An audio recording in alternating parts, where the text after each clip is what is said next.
All right, Don, we are recording. What are we going to talk about tonight? All right, I posted on the group page there that I'm down at the boot camp.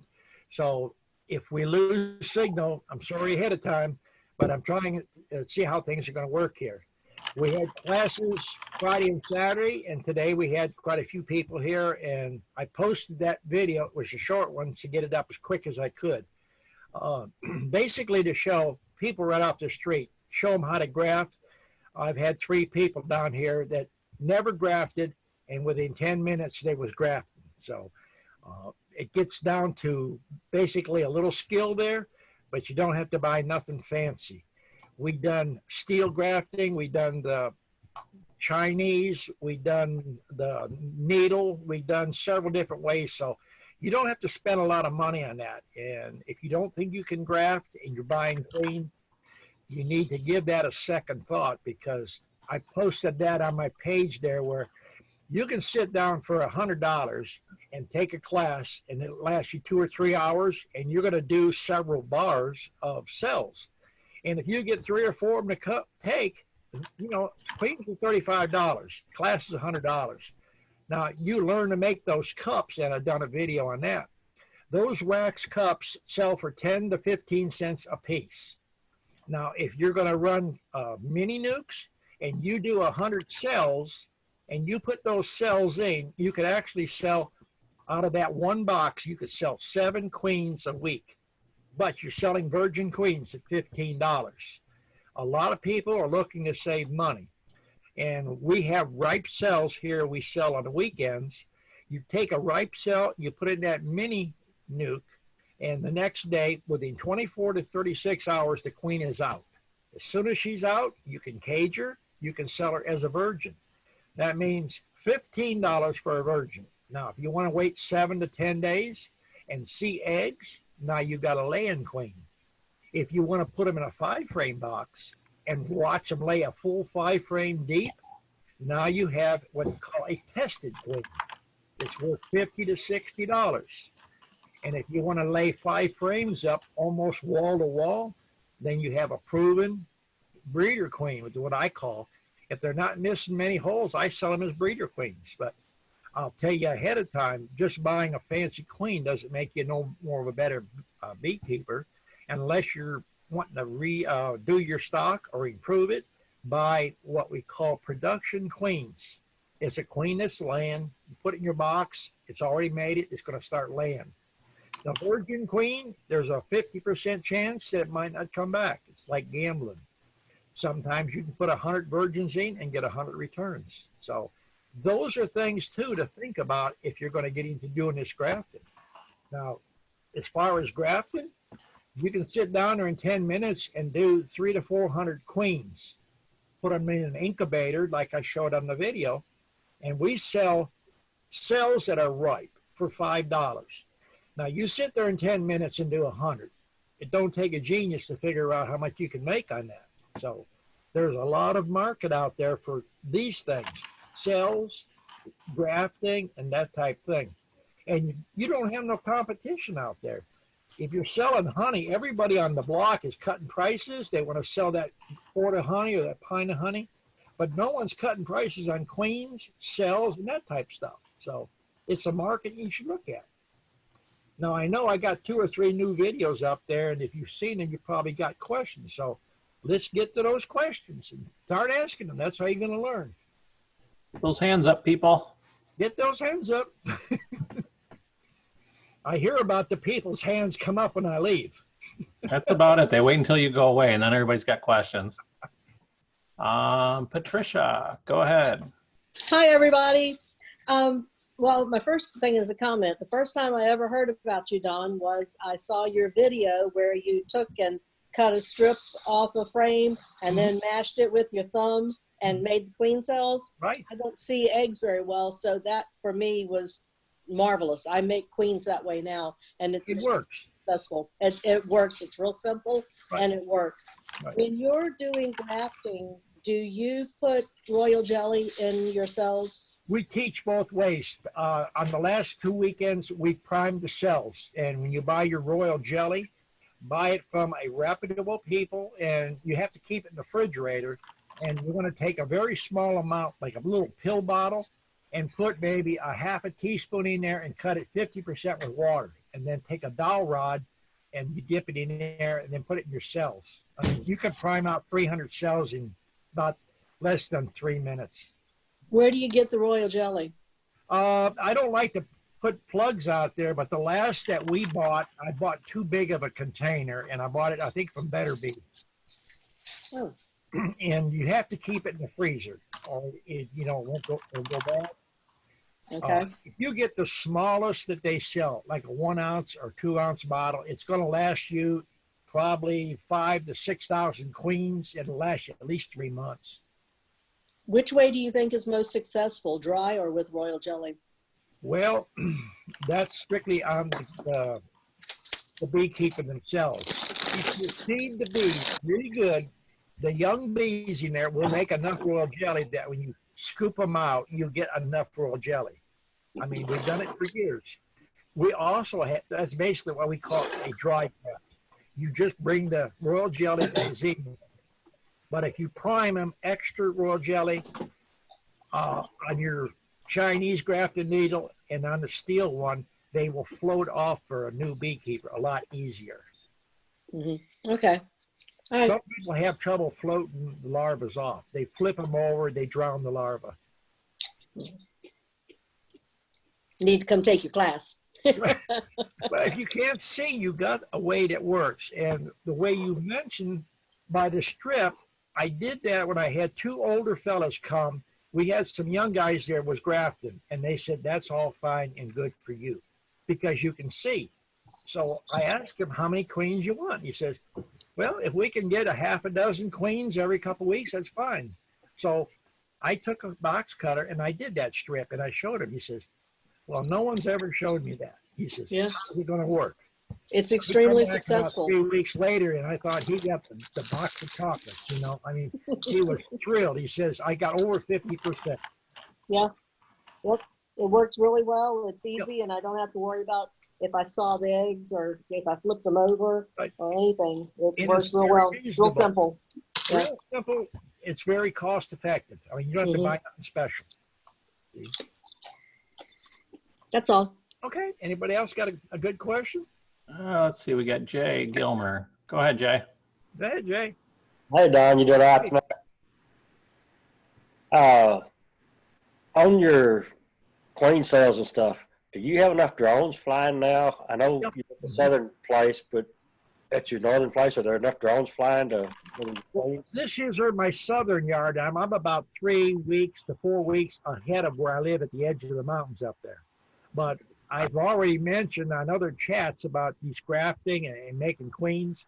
If you're in doubt and you're going to make queens, you can always buy green comb and put one frame in 2 or 3 of your different boxes, and that you'll saturate the area pretty good. I've got some green comb coming so I can do that. I'm not seeing the drones in there right now to where I think I can make my own queens. Well, in the area you got, if you're not getting enough pollen coming in, you're not going to get drones very good. So we have actually put on some pollen patties this year, and that's another thing you can stimulate it to get a little better results.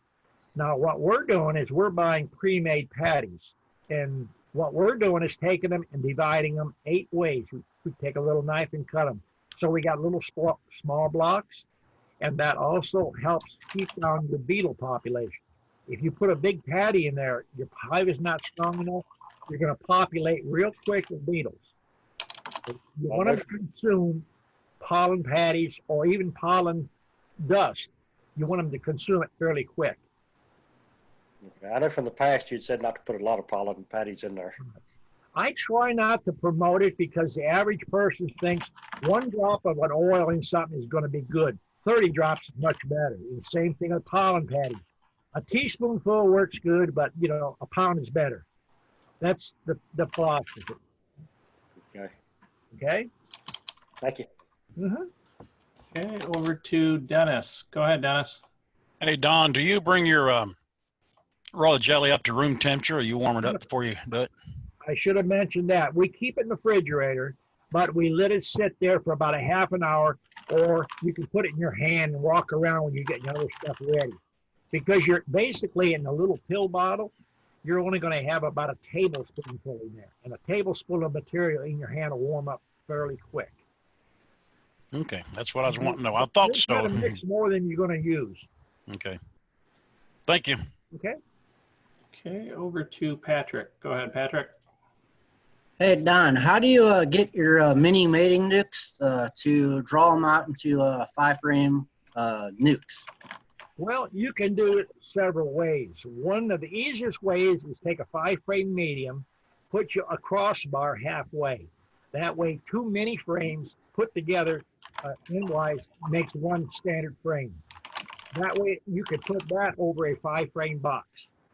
Another way is in the fall, you can take all your medium frames, if they got a little bit of too much drone comb or stretch cells, but it's drawed comb, lay the mini frames over the top of them and just take a steak knife or something and trace around on the inside of your frame. That'll slide right up into the mini frame. Then take a paintbrush with like a small little crock pot or a little skillet, electric skillet, and keep the temperature to where it just melts, and then back it up to where it almost skins over. Take a small paintbrush around the edge, and you can put that into your mini frame. That's another way.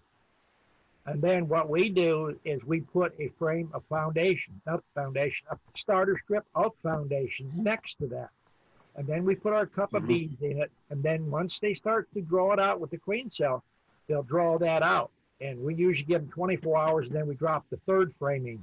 And then when we come back and put the next cell in there, we pull the queen, we take 2 of those frames that's drawn out and start 2 more boxes. Do the same process. Now you can use Powerade bottles, or you can use inside feeders. We're doing both because I try to train a lot of ways on this stuff. Yeah. So is that how you get them to go back from the mini mating nuke into a 5-frame to step them up? Yeah.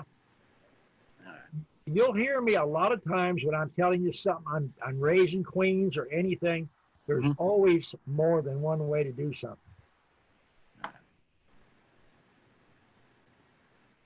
All right. Well, thank you. Okay. Okay. Don, so you said everybody was using the different queen tools, or not the queen tools, the grafting tools. Right. What is the favorite one? Well, I'm old, so I have used a toothpick. Just chew on a toothpick, soften it up, and it works great. You know, I've used it. A paper clip. I actually done a little video on how to make your own stuff. A paper clip. Take one leg of the paper clip, open it up, and if you have a cast iron table saw and a hammer, just lay it on there and just tap it till it gets almost paper thin. Then take like an emery board a woman files her nails with and file it up to a point. So you got a triangle at the end. Get you a pair of needle nose pliers and just reach in about a 32nd and just bend that end up about a 15-degree angle. That works best for me. Okay. There's people that like less angle. There's people like more angle. Okay. Let's see. Steve has a question. Go ahead, Steve. Unmute it. Go ahead, Steve. There you go. Yeah, I moved 2 hives today. My neighbor called me and they said the bees were flying all over the place. And what I found was he sent me a video and it looks like they were swarming. So after a little while, I caught my own swarm and put them in a box and moved them up in the back of my lot where the woods are. And after moving the 2 hives, there were 2 double-decker 8-frame. I moved them frame by frame until I got to the first stage, or his first box, and I moved those with a wagon. And the bees are still flying around the area. How long will it take them to leave and go find the place they're supposed to be? Well, those are basically forager bees. Yeah. Now, as you went through the hive, did you find queen cells? Yeah, I did. I found queen cells. And actually, you know, when after my neighbor kind of complained, you know, he likes bees and the father-in-law has bees. They balled up in a bush and I ended up catching my own swarm. So did you go through it and see if you had more than one queen? No, I didn't. I just put them in a box, took them up into an empty hive, and just spilled them out into the box. This time of the year, it's going to be very common for 20 to 30 queens per swarm, if that came out of your own box. Yeah, I did find queen cells that hatched. How many? Probably about 4 or 5. Well, you got at least 4 queens. Now, if you got bees that's returning to that same location, Yeah. you can pull a frame with a minimal amount of brood on it. And then if you got a few eggs, a few very small larvae, one frame, put them back in the original location on a 5-frame box and catch those stragglers, and they'll produce another queen. So I got a handful, maybe 2 inches, balled up in the corner of the window, like There's downstairs. a queen in there. Oh, so See, the queens are not going to kill one another until they get into a hive. They'll yeah. hang in a swarm sometimes several weeks. Most of the time in the spring, they'll send scout bees out and pretty much find a location. They might hang in a tree for 15 minutes to a couple hours, and then they'll migrate to someplace. But those queens are not killing each other until they get into a hive. Yeah. Yeah. I've Well, done probably 3 or 4 videos on that. yeah, I've probably seen them all. But my memory don't serve me well. We try not to bore you. No, you don't. Believe me. So even though they're in the corner of the window, I should probably put the box under them and try to. Well, take your fingers and just pull the ball apart a little bit, and look and see if there's a queen. If you rub your finger across the top, and if you're afraid to do that, go get a teaspoon and just pull them apart or roll them sideways a little bit. If there's a queen in there, they'll cover her up again. They'll try to protect her. Yeah, well, with the upper 8-frame box, what I did is I made 2 splits out of it, and so I guess I got to go catch the queen before maybe see them flying around. It's kind of like on the property line, about 30 yards or so, and he wants to walk around his property, and I had a swarm going. Well, they normally in a swarm are not going to bother you. Yeah, that's why, he was there when I put the box underneath them and scooped them in the box. He was kind of shocked that none of them came after me. Well, people have an imagination, Yeah. I think it turned his head around there on bees. So Well, maybe they should have shot you some YouTube videos and you just put them up on YouTube. yeah, I didn't even think about it. I just wanted to make sure you didn't get to complain a lot or wasn't happy about what I did. He's a good guy, but he doesn't. We shouldn't put beehives 30 feet from his property line. With his daughter walking around the property. But that's all I got. I guess when they ball up like that, there may be a queen in there. I'll have to check it tomorrow. Possible. Huh. You never know. When you got a little ball like that, they're protecting the queen. So as I pulled the frames apart, I noticed that I broke some cells, and there were some pretty large larvae. Queen cells or drone comb? It looked like drone. It really did look like drone. They were very large. I mean, I'd say a ½ inch or more. Well, if the queen cells are queen cells, they normally look like a peanut, and they're on a 45, usually hanging down. Yeah, I had about 5 of those. And the drones usually are straight out, and they're the size of a 38 usually, or a 9. When I made the hive, I put green comb in there. Yeah. Well, you could have a lot of drone comb in there too. Put drone comb, that's what you get. So I wagoned the 2 bottom 8 frames up on the other side of the house, and put them on a bank. And I need to move them tomorrow. Probably pull the frames out and put them in 2. I leave them in the box you moved them in at least for about 10 days. Oh yeah, right where the space If is. you move them twice like that, you disorient them, and they might want to not stay in the box. Yeah, they're walking all around the outside of the box. That's for sure. So, but I was planning to go to New Jersey, and so I don't know what to do with them. Now, just leave them where they're at. alone. They'll take care of themselves. Friday, I was going to go to New Jersey, so I guess I can just leave them there, huh? Yeah, leave them there. They'll be fine. Okay. Okay. Yeah, my wife got nailed on the front porch. Oh, one buzzed down on her, and she swooshed it with her hand and got her on the cheek. That's got to be good. Yeah. All right. Thank you. Okay. Okay, over to Greg. Go ahead, Greg. Hey Don, looking forward to getting down there soon and getting a grafting lesson from you and all that.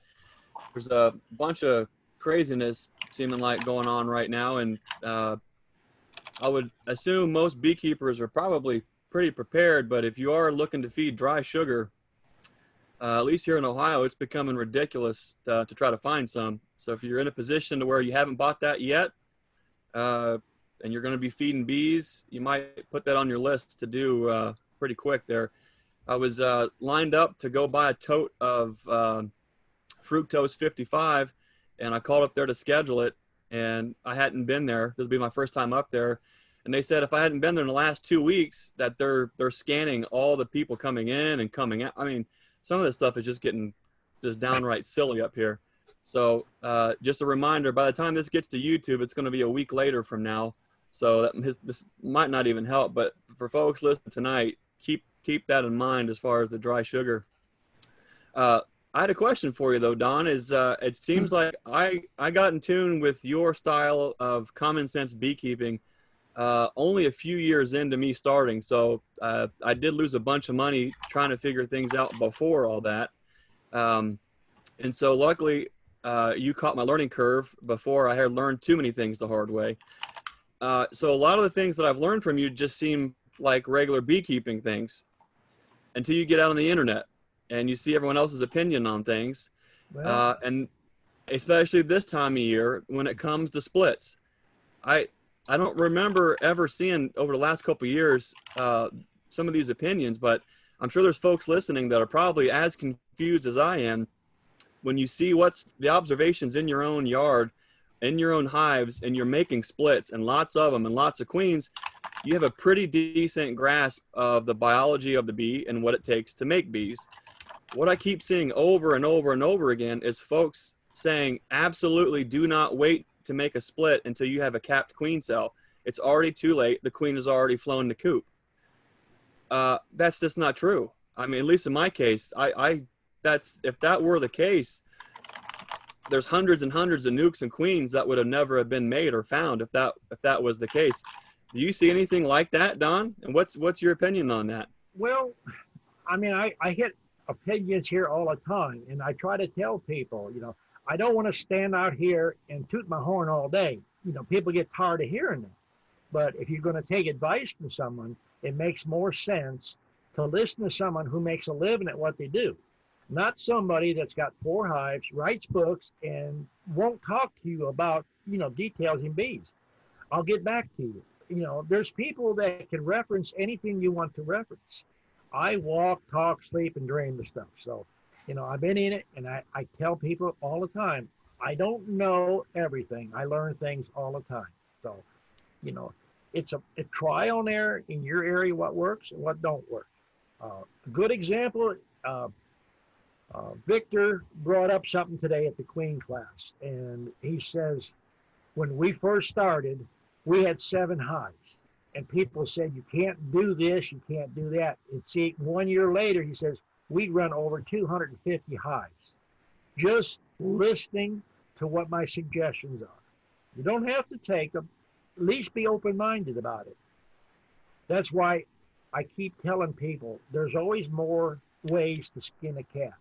And it's like today, I showed them how to make splits on a mini nuke that's almost different than the ones I do at my house. These here is set up for faster. We've done 5 of them in less than a minute. And then I'm serious. You can ask Victor. He was down here, and Eric. They watched, and their mouth just dropped. because of how fast it was. I mean, you don't have to do all this crap that people keep telling you, and it's not hard. Simple things. Think about it. It's common sense. That's what I built this channel on, common sense beekeeping.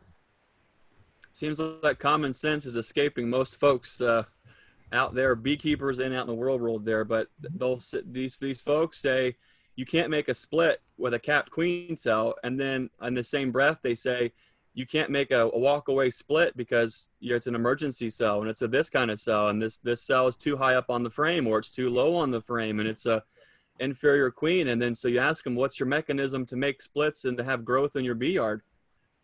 Well, they've never done that. They just buy a nuke every single year to grow their bee yard. So common sense beekeeping, the proof is in the pudding. And there's, like you said, there's 18 ways to skin that cat. You absolutely don't have to, you can make that split once those queen cells are capped for the most part. So it's always interesting. The more you learn, the more you figure out that, man, I'm grateful and thankful that I caught up with you when I did, because it's a whole lot less things to unlearn. So thanks, Don. Well, one thing that you could see here tonight, unsolicited, I didn't ask or call her ahead of time. Pat wanted to make some queens, and she tried this method that was just a fluke when two older guys come in and they didn't want to graft because they couldn't see, and she tried it. That's proof that what I'm teaching, it works, and you don't have to do it on a big scale, or you don't have to spend a lot of money. See, there's so much gimmicks out there. You open a catalog, they want to sell you this, they want to sell you that. Sure, there's all these little gimmicks you can make queen cells and make queens with, but most of them things you're looking at $100, and if you make one mistake, your hive goes down. I'm teaching you how to do it on bare minimum and be successful. Seems to be working well. Thank you. That's why I don't get on toot my horn here. I want you to, to learn something. Yeah. Thanks, Don. Okay. All right, over to Robbie. Go ahead, Robbie. Go ahead, Robbie. Oh, excuse me. Trying to clear my throat real quick. This year I'm planning to make a box to raise queens. Right now I'm using a nuke. Can I use a nuke for a box to raise queens, like a queen mating kit? You can use any kind of box. Are you talking about the Genter system or the Necot system? I'm just thinking of just buying a queen wearing kit. Well, those are the two major kits right now, Necot and Genter. Let me open up my catalog real quick. Okay. Nothing goes good as the catalog. Okay. All right. I just had it. Okay.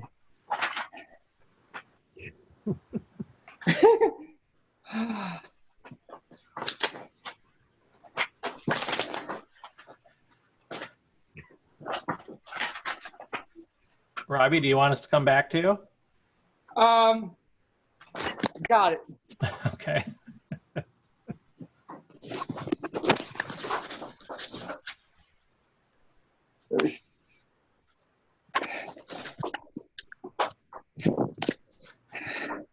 That's what I want to do.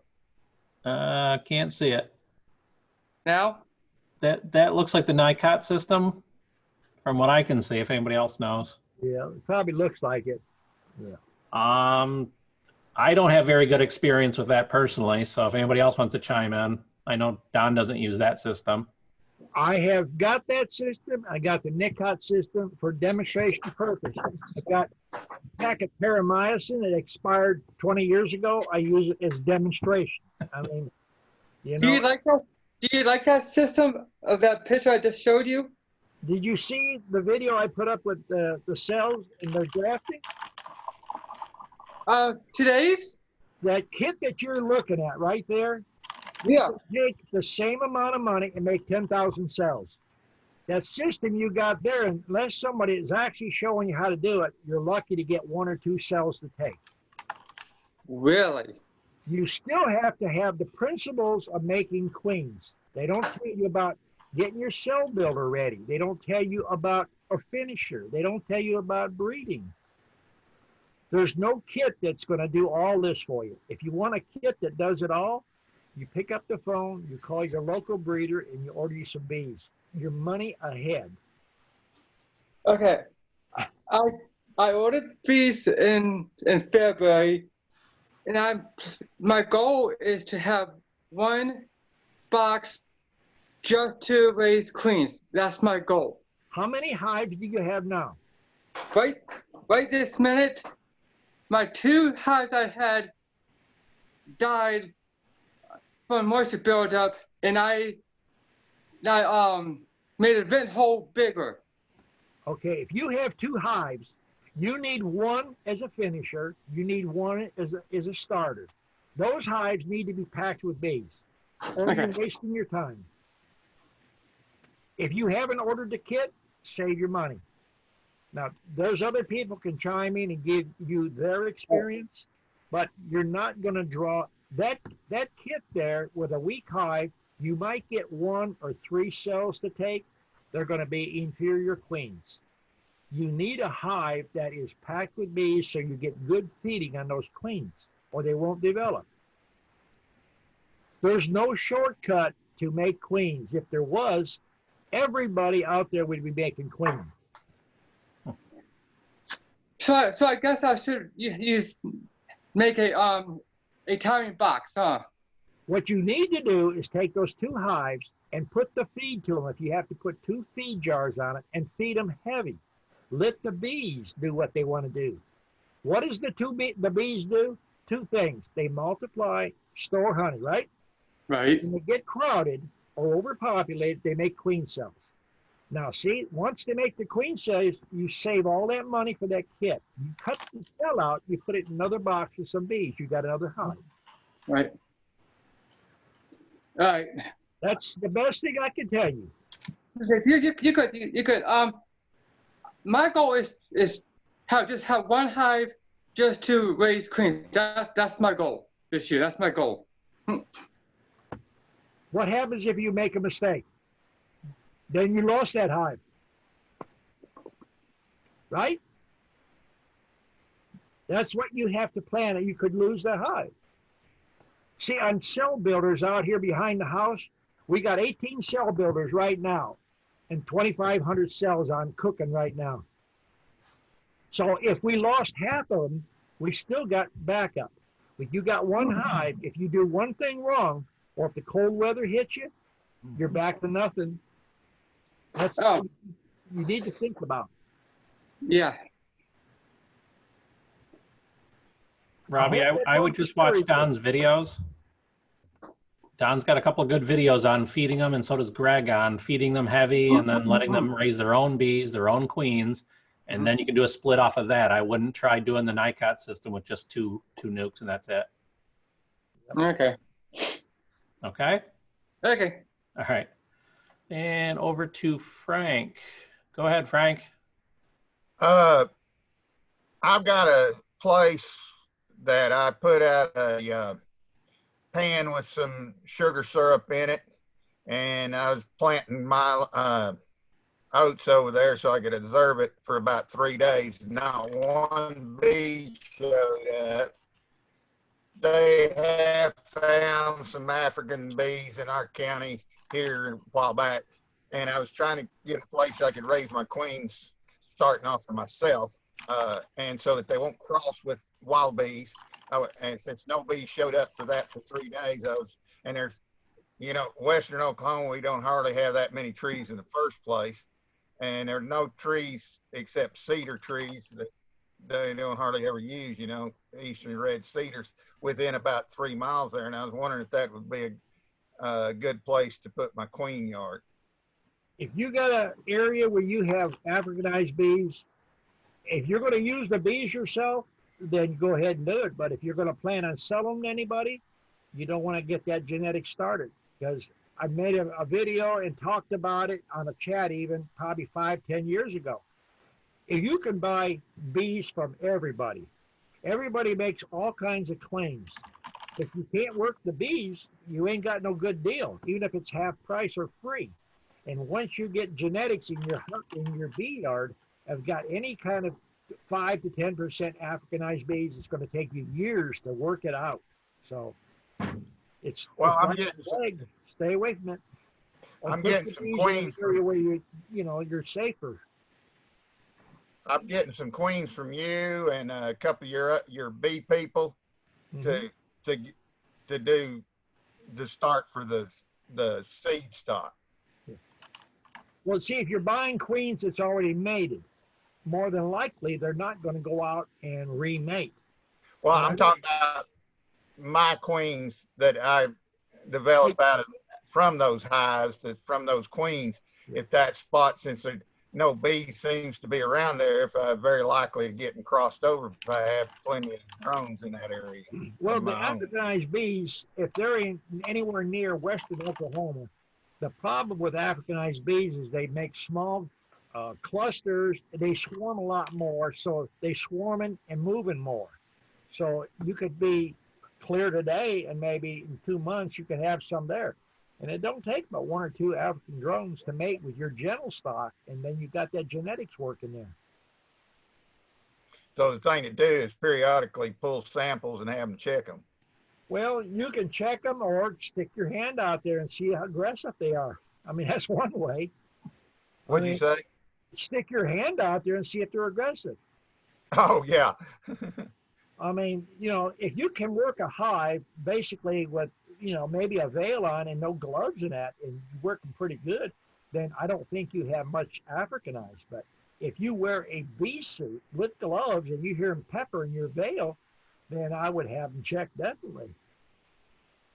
Well, the bees I've got so far, I've been able to work them with a lot of times without even a veil. Right. And unless I'm like, I had a swarm that had moved over into a 5th wheel trailer, and when I tore them out of there, they kind of buzzed around, but they didn't get that bad. Yeah. It's always a gamble when you're open mating. So, that's one thing. If you're in an area where you're in doubt, my suggestion is buy mated queens all the time. Well, that's what I was planning on doing, is just keep getting mated queens. Yeah. But do right for doing some splits if I need some more queens because of the lag time, raise my own queens and keep a check on them. But then, like you said, put mated queens in them next year maybe or something. Mm-hmm. Yeah. But I appreciate everything you taught me from your videos and everything. And I'm looking forward to getting those queens from you. Okay, thank you. Thank you. Okay, over to Steve Dunn. Go ahead, Steve. Hey, Don. I got a question for you. I think I probably know one of the answers already, but what's your success rate with banking virgin queens? I banked 15 queens the other day, and I'm just wondering how long I can actually leave them in there. I got way ahead of myself and haven't gotten my my mating boxes built or completed yet. I'm just wondering how long can I wait? Well, you can bank queens, but personally, in the last 15 years, I've never had enough queens to bank. In a good way, and it's in a bad way. We sell them almost before we can even get them. I mean, right. 2 or 3 of the guys from Texas already, they're wanting everything we can get. I mean, Kelly's coming down. He's going to clean our 1 yard. I'm one of those from Texas that needs queens as fast as I can get them. I mean, you can bank them, and if you know what you're doing with some experience, it's hands-on learning. Right. You could bank a double deep. You could probably bank 100 queens with no problem. Yeah. A lot of your large producers that run sales or discounts big time in the fall, what they're doing is pulling all their queens from their mating yard.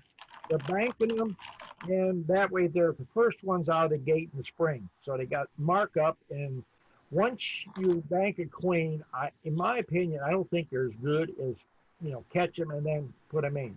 Right. Because, your bees have an ovaries.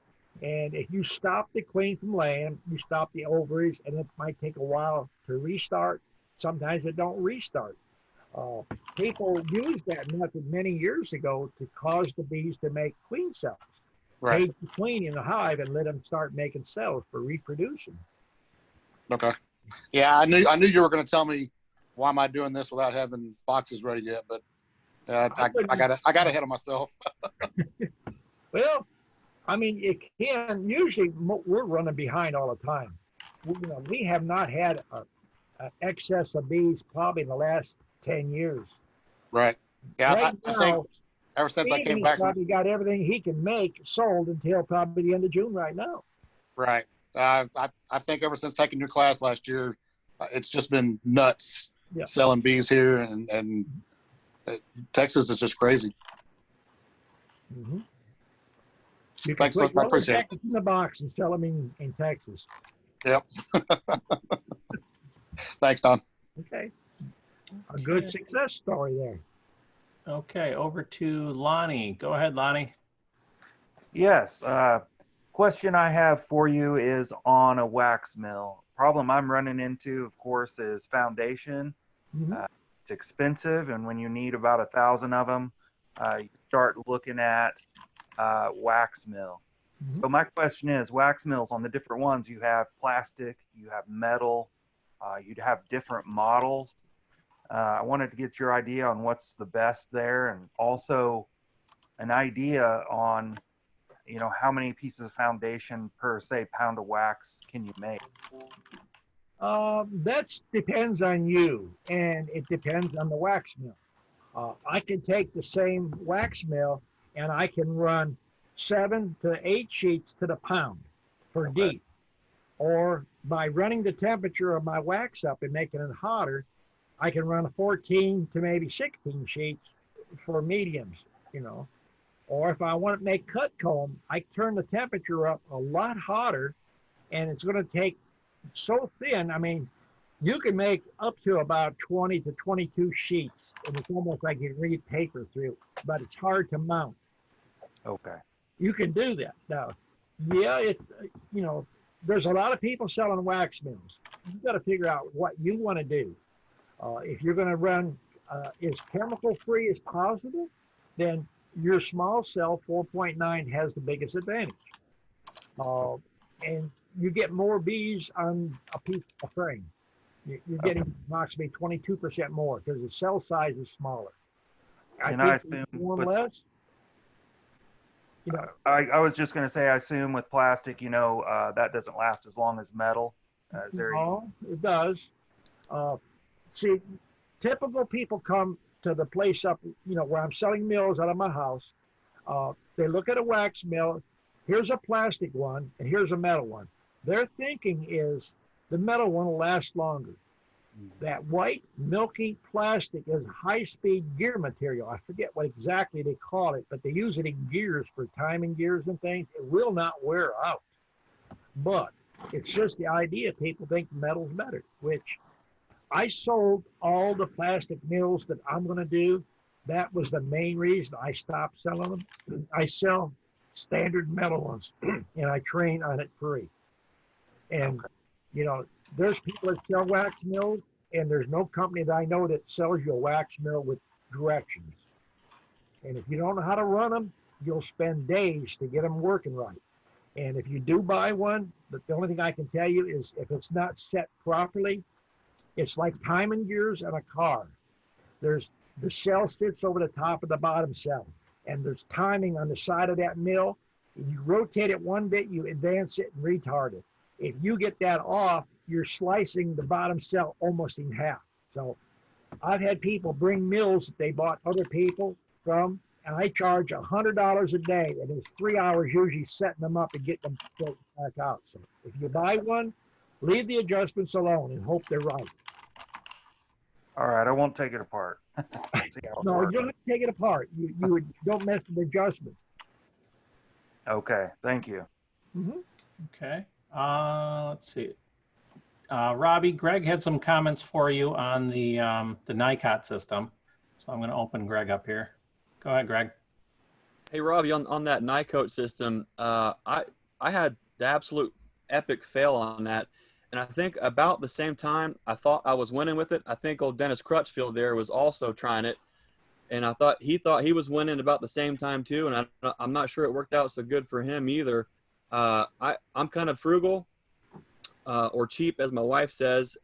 I went with the Amazon, the real cheap version of the NICOT thing, and it was absolutely terrible. The only good thing about it was some of the plastic pieces that you can use for other things when making queens.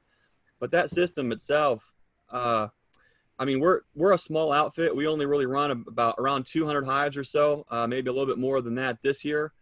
And I still stand firmly behind. There is no better way to make queens than if you just watch Don's videos and learn how to crowd those boxes. I mean, it is surefire. But when you start, even when you start thinking you're upgrading your system, and you're cutting cells and then you're putting them in an incubator, and then you've got virgins hatching all over the place in the incubator, and you got to take them out of the incubator and get them into another box. And then, I mean, it gets really complicated really quick. And I 100% have seen way better results cutting those cells after I've, forcing them, crowding those boxes down like Don teaches us. Crowd them down, go to town, bring you a coffee can out in the bee yard, fill it full of cells, make you a bunch of splits, using those cells. And I mean, I'm talking like at least 80% take rate.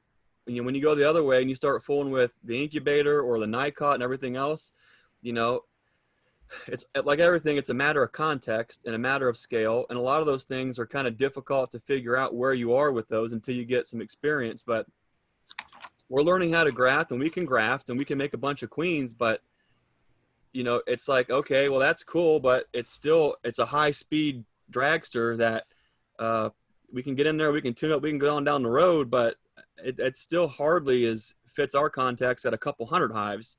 If we were selling 300 or 400 queens a week or more, like Don does, then you can make queens a little bit faster. But for probably the majority of us, if you just slow down all this up here, and I'm guilty, and just go back to the common sense approach that Don's taught everybody, you can see it in his videos, you'll have more bees than you can do anything with. So the NICOT system didn't work so great for me. I tried it a bunch of different ways. So finally it's just sitting there looking impressive on a frame.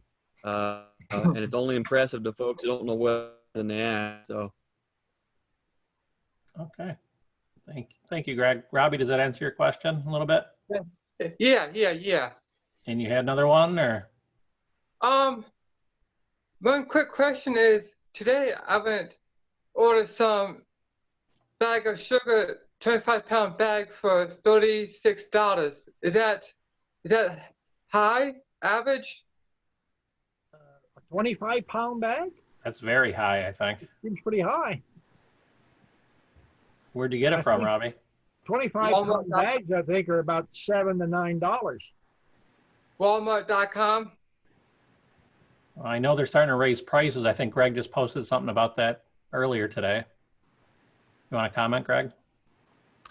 Yeah, if you're still looking for sugar, there's still a bunch of different Walmarts. Almost the best way to get it. I think I've got a couple 100 pounds to pick up in the morning. I don't really know how to do it, so it's my wife's deal. But she can go on her phone and order it, and you drive out back and they load it up. You can search like all the Walmarts in your area, but even still right now it's only $7.60 or $7.86. It's under $8 a bag, so which is like their normal price. Some stores are capped at 3, but 3 of those. Some stores were at 12. That I'm not sure. Maybe you bought some kind of super duper certified organic beyond highfalutin sugar there, but that's extremely high. I mean that's way high. If you can get it for 20 to 30 cents a pound, you're usually doing all right. All right. Okay, I do work at a restaurant. They order sugar once a week or so. I'm gonna see if I can get it from my work, I guess. Yeah, you should be able to get it cheaper. You know, they're going to be ordering from a restaurant supply place, so that should be pretty much wholesale prices. Just make sure it's just actual like cane sugar and nothing, not with anything added to it or anything. It's just right sugar. You should be okay then, and it should be a lot cheaper than what you just paid for it too. Oh, I think so Costco and Walmart Sam's Club is running right at 39 cents a pound. See, I think Sam's Club has a price hike because what I stopped in there first, and they're at 50 cents a pound right now, and they're 20. Their 50-pound bags are actually more than the 25 pounds per pound. It's silly. Just do the math, you know, and it makes a big difference if you're buying 10, 50, or 100 of those bags there. But definitely look at getting into it soon, you know, if you need them, because most of us are in the part of the countries where if you're not already making splits and feeding bees, you will be in the next 2 to 4 weeks, and so that could be tricky here. So keep that in mind. Jeff Reeland says Walmart has the 25-pound bags for $11 at walmart.com. So you might, but it's going to be limited per store. So just make sure your local store has got the same price. That price is going up. Yep. Okay. That answer your question, Robbie? yeah. I just get ready to just load up on sugar. Yeah, you want to stick buying the it feed by the to 'em. pallet, then you can load up. Yeah, I just bought one bag tonight, and I'm planning to buy a couple more by this end of this month. Another bag or two, a 25-pound bag. You start buying it in larger quantities if you're going to expand, then you're going to have to buy it in larger amounts. Yeah. Okay. Okay. And over to Frank. Go ahead, Frank. Hang on, you got to unmute it. There you go. I've been trying to find sugar. The number I've checked, and because the price of sugar has gone up, they're taking the number 2 sugar and redoing it and making it in number 1 is the reason it's hard to find. And some people was telling to use 55% syrup, but if you go back and figure it down to the dry weight, that is 65% water, that it was a higher price than the sugar from Walmart. And I checked with Restaurant Supply, and their sugar was working out higher than Walmart, and we're running 1162. But I talked to a manager, and if you go on but if you do it through the grocery side, don't be sure and leave it unchecked where they can substitute.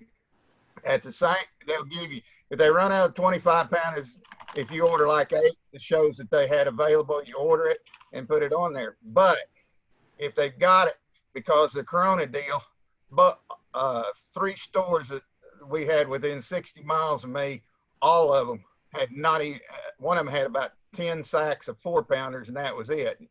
And the other day I should have went on ahead and finished my order, but the manager said if you get an order in on the grocery side, then call the manager and tell them you got that order in, even though it might be 2 or 3 days before you pick it up, and they'll go ahead and pull them off and put them in the on hold for you. Otherwise, because they pull those orders the day that you're supposed to pick it up. Well, they wouldn't even been able to substitute because they didn't have anything to substitute at 2 of the stores out of the 3. And the other thing is, if you are a state like Oklahoma that you're tax exempt for agriculture production, beekeeping is considered agriculture or farming. You get the farm permit, and you say, like with the city tax in Oklahoma, 9 to 10%, and but not all states do that. But you check.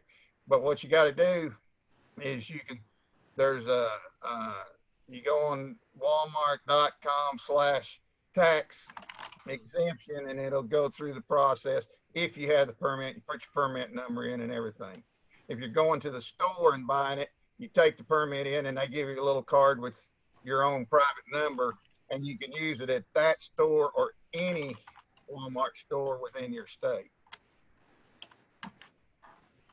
Okay. All right. Thanks, Frank. If you're going to start making bees, you're going to need to buy sugar in large amounts. If you want to get you can't squabble about a nickel and dimes. If you're going to start making a lot of queens, the best thing to do is get with your bee club. Buy your sugar in the totes. We used to buy it like that. Now, I'm in Georgia, and you could go to Savannah or you could go to Domino in North Carolina and buy it by the tote. And it's going to run you between 15 and 17 cents a pound. A tote's going to run 1,800 to a ton. Now, that's one way you can save money. We used to go buy 5 or 6 totes at a time, but we went with a premix because even buying that much, it cost us too much money. It was 6 hours there, and it was 6 hours back, and if you don't get at the dock and get loaded correctly or in time, you might sit there and wait another 2 hours. So you have to figure your time. We're buying pre-mixed totes now, and if you're buying them, if you call my son or send him an email, there is a company out of New York that will deliver totes, 55 corn syrup, to your door. If you buy one, I think it's 15 or 1,600. If you buy 4 or 6 at a time, I think it drops down to a 900 to 1,000. But that's going to be your cheapest way. Pool your money with a bee club, and then you're going to have to feed these bees. And don't water it down like Kool-Aid.